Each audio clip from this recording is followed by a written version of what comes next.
साथियों, जब भी वो समय याद किया जाएगा जब अपने ही लोगों ने अपने ही लोगों पे जुल्म किया, तो ये दौर याद किया जाएगा।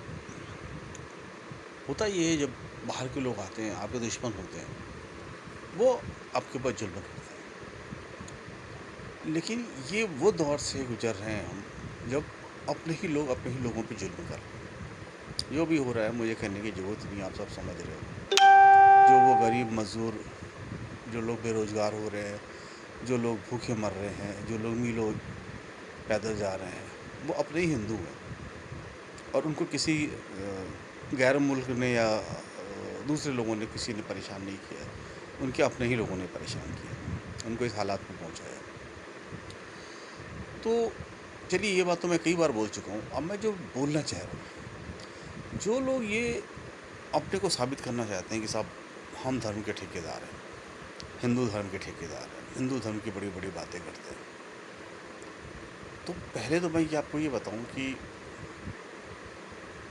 धर्म तो बाद में है, और धर्म सबका अच्छा ही सिखाता है।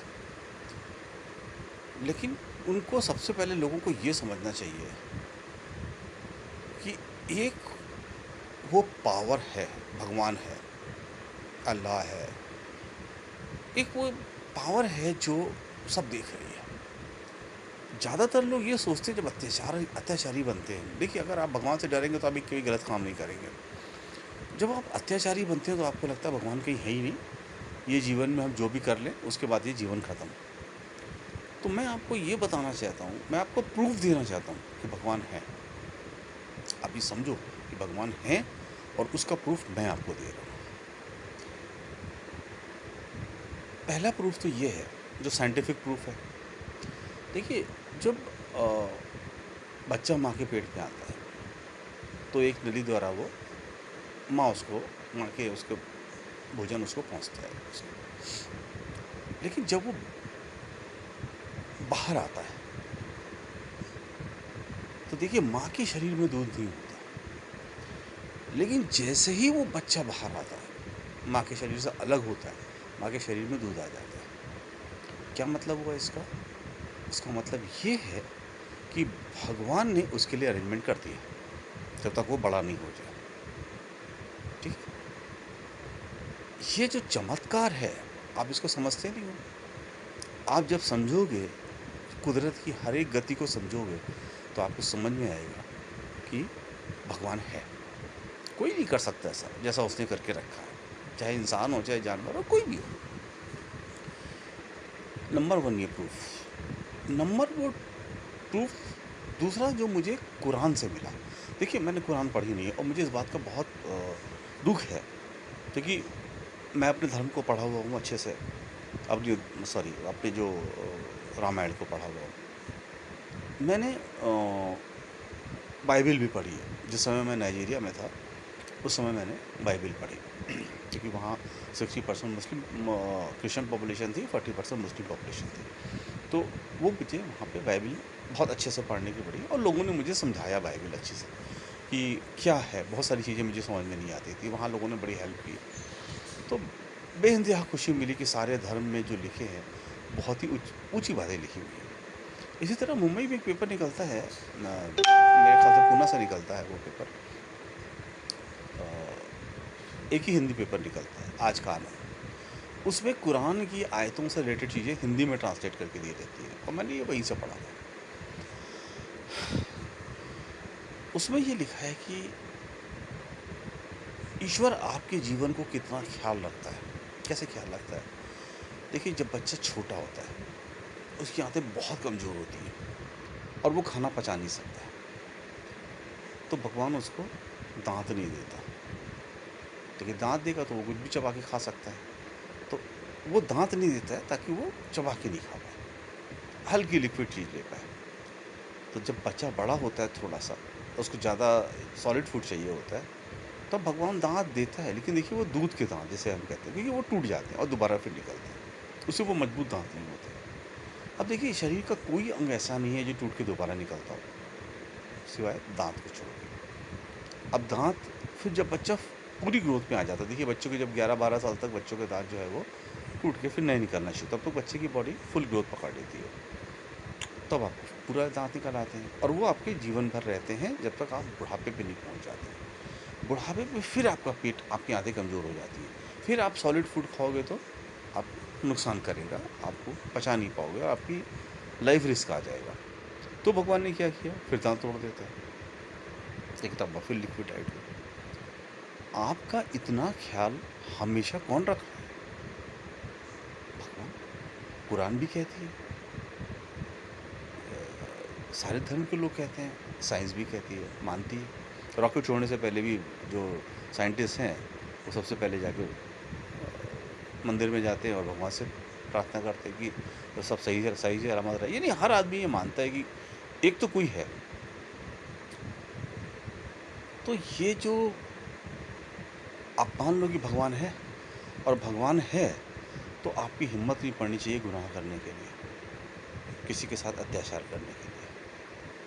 अत्याचार तो फिर आपको भुगतना पड़ेगा, कितना भुगतना पड़ेगा आप सोच ही सकते हो। अत्याचार की उम्र बहुत कम होती है और जो आज हो रहा है वो बहुत ज़्यादा हो रहा है। तो नंबर 1 तो मैं आपको पहले ये मैंने आपको बताया, ये 2 एग्ज़ाम्पल से ये तो प्रूफ़ कर आपको हो गया होगा कि भगवान है और वो सब कुछ वही मैनेज करके चल रहा है, वही सारा इंतज़ाम कर रहा है। कोई नहीं कुछ कर पाता है, वही इंतज़ाम कर रहा है।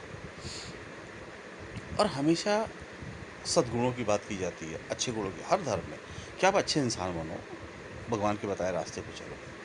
अब मैं उसका एक और एग्ज़ाम्पल आपको देता हूँ कि अच्छे इंसान का क्या महत्व है, और आप जब बुरे इंसानों को आप चुनते हो या बुरे इंसानों को आप पसंद करते हो, अपने दोस्त बनाते हो, तो वो कितना नुकसानदेह करते हैं। तो ये एक बार एक पिता आया घर पे, थका हुआ था, तो बच्चा उनके साथ खेलने की जिद करने लगा। फादर थका हुआ था, तो उसने क्या किया, तो बच्चे के हाथ में एक मैप था, छोटा बच्चा था 4-5 साल का। तो फादर ने उस मैप के 4-5 टुकड़े कर दिए और बोले कि इसको जोड़ के लाओ ठीक से, तब मैं तुम्हारे साथ खेलूँगा। और वो सो गया, क्योंकि उसे पता था छोटा बच्चा है और ये वर्ल्ड मैप है, वो कैसे जोड़ पाएगा मैप को। लेकिन बच्चे ने सेकंडों में उसको जोड़ दिया, 1 मिनट 2 मिनट में, मतलब उसको जोड़ के ले आया। फादर ने देखा तो मैप बिल्कुल सही जुड़ा था। उसकी तो नींद उड़ गई, बच्चे ने कैसे वर्ल्ड का नक्शा जोड़ लिया। तो उसने पूछा कि बेटा तुमने कैसे जोड़ा नक्शा? बोला पापा मैंने नक्शा नहीं जोड़ा, नक्शे के पीछे एक बच्चे की फ़ोटो बनी थी, मैंने वो बच्चे की फ़ोटो जोड़ दी, नक्शा अपने आप जुड़ गया। तो इसका भाव क्या है? इसका भाव ये है कि एक अगर बच्चे को आप सही तरीके से बनाओगे तो वो पूरी दुनिया का नक्शा बदल सकता है, वो पूरी दुनिया को सही कर सकता है। महात्मा गांधी कितने हुए आज तक? नेल्सन मंडेला आज तक कितने हुए? ये जितनी बड़ी बड़ी हस्तियां हैं, ये सारे जो हैं वो एक ही है ना, लेकिन उन्होंने पूरी दुनिया को बदल दिया, इतिहास को बदलने की ताकत थी। तो बच्चों का ये महत्व है। तो नंबर 1, अगर आप ऐसा समाज तैयार कर रहे हो जहाँ पे बच्चे की पढ़ाई नहीं हो पा रही है, बच्चों को अच्छा माहौल नहीं मिल पा रहा है, बच्चों के लिए आगे रोज़गार नहीं होगा, बच्चे खाली बैठे रहेंगे और क्रिमिनल एक्टिविटी की तरफ बढ़ेंगे, तो सोचो आप किस कदर एक भविष्य की, बच्चों के भविष्य की हत्या कर रहे हो, तो उसमें भागीदार बन रहे हो, भले ही वो चुप रह के आप भागीदार बनते हो। तो ये समाज जो है बिल्कुल विभत्स तरीके से बर्बाद हो रहा है। इसको मैं बार बार कहता हूँ कि इसको रोको, किसी भी तरीके से इसको रोको। समाज को अच्छा बनना ही पड़ेगा, अच्छा होना पड़ेगा। अब अत्याचार की मैं जो बात करता हूँ, तो देखो 2 चीज़ होता है। लोग, बहुत सारे लोग कहते हैं अरे गरीब है, अरे वो तो गरीब है। जैसे गरीब की आपने कम्युनिटी बना दी है। मैं आपको बताऊँ, भगवान गरीब को बनाता है ना, तो वो अमीरों को टेस्ट करने के लिए बनाता है। एक तो गरीब को वो एग्ज़ामिनेशन से पास हो जाता है, अगर वो गरीबी में भी बुराई की तरफ नहीं बढ़ता है और आपके सारे अत्याचार सह लेता है, तो वो अगले बेहतर जन्म का हकदार हो जाता है। और वो अमीर जो गरीबों पे अत्याचार करता है, वो अगले जन्म में गरीब बनने का हकदार हो जाता है। ठीक है? कैसे? आप ये बताओ, एक आदमी गरीब है मान लो, कोई भी आदमी गरीब है, वो गरीब के घर में पैदा हुआ तो गरीब है। लेकिन एक आदमी को गरीब जो बनाया गया वो अत्याचार है। आज जो हुआ, एक आदमी नौकरी कर रहा था महाराष्ट्र में, गुजरात में, दिल्ली में, बंगाल में, कहीं भी नौकरी कर रहा था, अचानक लॉकडाउन आउट करके बंद कर दिया सब, नौकरी गई उसकी। आगे कैसे खाएगा ये भी नहीं पता। लॉकडाउन 1 2 3 4 मेरे ख्याल से 100 तक गिनती होती तो कम से कम होती, 100 तक चलेगी अभी है। कोई नहीं सोच रहा है कि उनके रोजगार की क्या गारंटी है, उनको पैसे की क्या गारंटी, क्या गारंटी है, उनको जॉब मिलेगा इस बात की क्या गारंटी है किसी के पास? ये किसी के पास नहीं है। सच्चा रास्ता क्या था? सच्चा रास्ता ये था कि मुझे लॉकडाउन करना है, लोगों को बीमारियों से बचाना है, तो मैं 1 हफ्ते का टाइम देता कि भाई आप लोग अपने अपने घर को पहुंच जाओ, क्योंकि आगे लॉकडाउन होने वाला है। साथ ही उनको ये बोलता कि आप जहाँ भी नौकरी कर रहे हो, वहाँ के एम्प्लॉयमेंट, वहाँ के जो ऑफिस है उसमें अपना रजिस्ट्रेशन करा दो कि साहब ये आपका नाम है, ये आपका एड्रेस है, ये मेरा आपका अकाउंट नंबर है और ये आपका मोबाइल नंबर है और इतनी आपको सैलरी मिलती है। और ये सैलरी जो है वो उस कंपनी की जिम्मेदारी होती कि वो सैलरी उसको प्रोवाइड करे, और गवर्नमेंट उनको लोन प्रोवाइड करती है कि साहब मैं आपको लोन दे रहा हूँ, जब तक लॉकडाउन रहेगा आपका भी बिजनेस कम होगा और लोगों को भी आप भूखा नहीं रख सकते, तो उनको भी पैसे देने होंगे, तो चलो आप 50%, 60%, 70% जितनी भी सैलरी देना चाहते हैं उतनी सैलरी आप उनको प्रोवाइड कर देते और लोन दे देते। अब आप लोन तो दे रहे हो, लेकिन ये नहीं बोल रहे हो कि आप सैलरी दो, और ना वो लोग दे रहे हैं, तो क्या होगा? अमीर और अमीर बन गया लोन लेके, इंटरेस्ट फ्री लोन लेके, 4 साल बाद वापस करना, 1 साल तक तो वापस ही नहीं करना है, और गरीब गरीब का गरीब रहा। ये हुआ अत्याचार, ये हुआ सही तरीके से किसी चीज़ को लागू नहीं कर रहे, क्योंकि आपके दिल में दर्द नहीं था, और दर्द इसलिए नहीं था क्योंकि आप भगवान को नहीं मानते। भगवान को मानोगे तो आपको ज़रूर डर लगेगा। किसी की जान जाती 1 मिनट लगता है। मैं तो देखता हूँ आदमी अच्छा भला बैठा हुआ है, हार्ट अटैक आ गया, ख़त्म हो गया उसका। क्या है उसके बाद क्या क्या कर लोगे तुम? क्या छोड़ के जाओगे?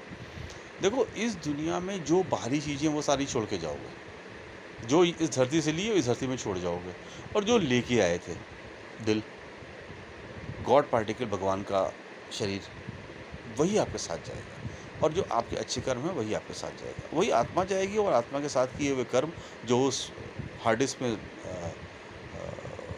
सेव हो गए हैं वही आपके साथ जाएंगे, और वही आपके अगले जन्म में आपके काम आएंगे। तो मैं तो ये कहता हूँ, मुझे इस बात का बड़ा दुख है कि मैं कुरान नहीं पढ़ पाया, क्योंकि इतना बड़ा धर्म है इस्लाम, दुनिया का सबसे बड़ा धर्म है। क्रिश्चियन, मुस्लिम, ये दोनों ही मेजर धर्म हैं जो दुनिया के। तो शायद मैं उसको पढ़ूं तो और बेहतर चीज़ मुझे पता चले कि लोगों ने क्या कहा है अच्छाई के लिए। बिना पढ़े लोग बहुत सारी बातें करते हैं हर धर्म के बारे में, उसका कोई मतलब नहीं होता है।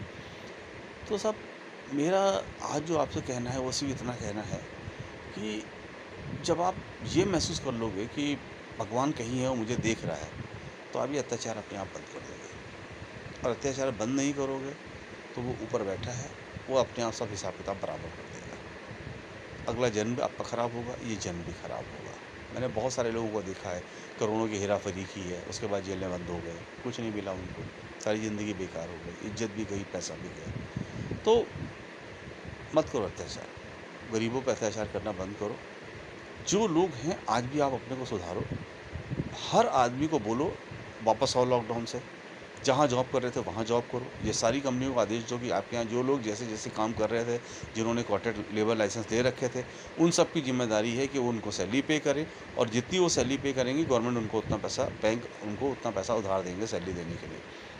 गरीबों की को जिस दिन गरीबों और मिडिल क्लास को सबको इंश्योर करो कि किसी की जॉब नहीं जाएगी। ये मैं मानता हूँ कि चलो भाई जॉब, आप घर पे बैठे हो, वर्क फ्रॉम होम कर रहे हो, तो मे भी आपको 100% नहीं 70% पैसे की ज़रूरत हो, तो आप 70% पैसा दे दो, कोई बात नहीं।